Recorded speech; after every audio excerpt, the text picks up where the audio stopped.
You ever gotten that feeling of, hey, we did our best, but things just didn't work out like we wanted? Oh well, let's quit while we're ahead. Yeah, you should probably do that, especially before the cannibalistic demon shows up. Welcome back, horror fans. I'm Leo, and Bootube Breakdowns is here to save your scary movie night. Right off the bat, Ghoul scores a 1.4 out of 10, landing it solidly in our Trash O Lantern category. But here's the thing. I've already had to crawl through a Ukrainian tunnel system while escaping what was likely the ghost of a cannibalistic serial killer to get you the score. And in a few minutes, I'll show you exactly why this film earned its rating. If you disagree with my score at the end of the video, be sure to let me know how much you want to disembowel a cat and leave its remains strewn all over a bed. And let me know all about it in the comment section.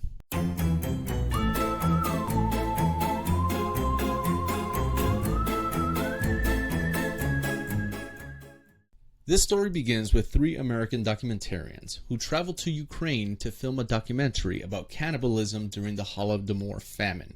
Once there, they travel to the village of a high-profile convicted cannibal and decide to spend the night at a cabin in the woods because, get it? And it's where this cannibal claims the remains of a young boy he ate remains. As they have a few drinks with their guide and drunkenly summon a demon because plot, obviously, they're cursed and forced to remain in the house by forces unknown. Naturally, the crew descends into paranoia and bickering as strange noises, possessions, and ghostly visions start piling up like found footage cliches. They quickly realize the boy's spirit they drunkenly summoned was actually the spirit of Andrei Chikatilo, a real-life serial killer, because why settle for famine horrors when you could add Soviet-era Satan sauce? As their numbers dwindle, so does any remaining logic, and with one of the crew becoming a vessel for Chikatilo's ghost, while the others run in circles filming each other's panic. The movie leans heavily into Blair Witch knockoff territory, but swaps the woods for a muddy basement and hopes you won't notice. It tries to say something about trauma and evil, but mostly ends up yelling and shaking the camera. Ghoul wants to be unsettling, but ends up feeling like a haunted escape room hosted by the History Channel.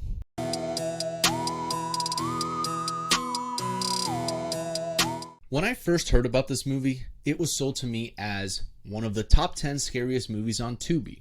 Never in my life have I felt a stronger urge to advocate for a clickbait as a prosecutable offense. The story starts off hinting at something genuinely creepy. Maybe deranged forest cannibals, something in the vein of Chernobyl Diaries, which is fitting since this was also set in Ukraine. But right when it should be ramping up, the movie does a full narrative faceplant. Suddenly the characters are improvising their investigation. The plot shifts to ghosts, and by the third act, surprise, it's actually the ghost of a cannibal trying to start a supernatural pyramid scheme of forced cannibalism so he can be reborn. Can, with some potential, devolves into a chaotic mess that feels like a director rewriting the script on the van ride between filming locations.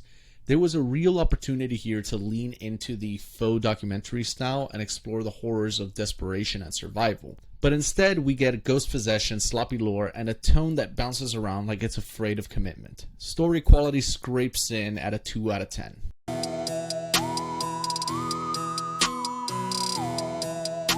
You know every annoying cliche that comes with found footage horror? Yeah, Control-C, Control-V. It's like someone pirated Paranormal Activity, removed the budget, and then beat it to death with a camcorder from 2006. Found footage as a genre has already limped past its expiration date by the time Ghoul rolled around, and instead of trying something new, it doubles down on all the worst parts. Disjointed pacing, fake realism that no one buys anymore, and enough shaky cam to trigger a lawsuit from your inner ear.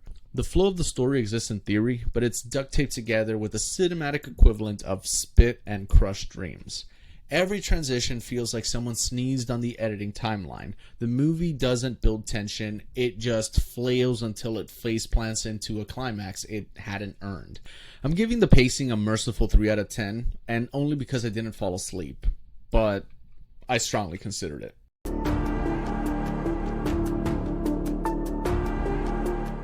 The main gimmick here is a ghost cannibal trying to be reborn, which should be metal as hell. Instead, it's somehow less intense than middle school haunted house story. The filmmakers took a killer concept, smothered it in flickering lights, shaky cam, and rambling Russian woman muttering cryptic nonsense like she wandered in from another, better movie. We get shadows in a cave, shadows in a forest, shadows in the lens, just a whole bucket of shadows doing nothing. Throw in a mutilated cat for shock value and about 8 cheap scares that rely entirely on turn up volume to 300%, and you've got yourself a horror movie built by someone who thinks fear equals noise plus blur. And the camera shake, somewhere between a seizure and a GoPro strapped to a raccoon. By the end, I wasn't scared, I was just disoriented, bored, and kind of angry. I'm pretty sure if you showed this to a deaf person, just think it was a bad student film with lighting issues. They wouldn't be afraid at all. After deducing 8 points for unnecessary and obnoxious cheap scares, the final score gets a generous negative 4 out of 10.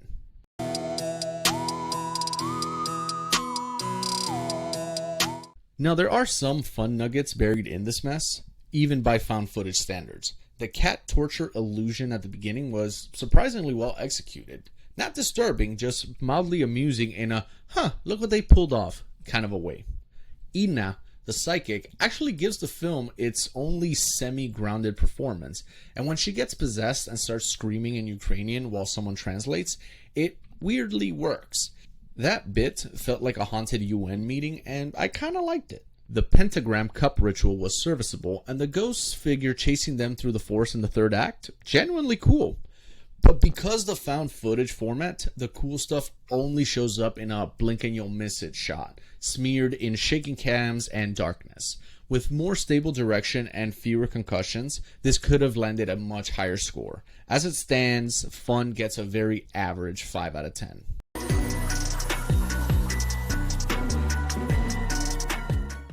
Now, not to sound like a jerk, but I have no idea what the hell this ending was even supposed to be. I think the cannibal ghost possessed his own decomposing corpse to munch on one girl, and now he plans on knocking up the other woman, who currently is chained to a cave wall, so he can be reborn? I mean, genius plan, Andre. She's going to survive on bats and moss, give birth to a corpse baby, breastfeed it for a decade, then send it out to the world for revenge, I guess? Cool.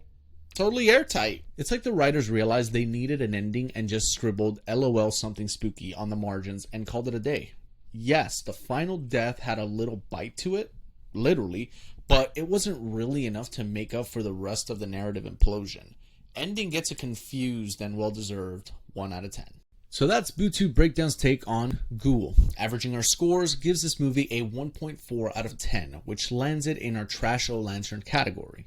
Do you agree with my rating? Scream your score in the comments, tell me what horror flick I should gut next. If this saved your spooky vibes, smash that like, share with your horror crew, hit that notification bell, and subscribe to Bootube Breakdowns for more killer verdicts. Keep it creepy, and I'll haunt you in the next review.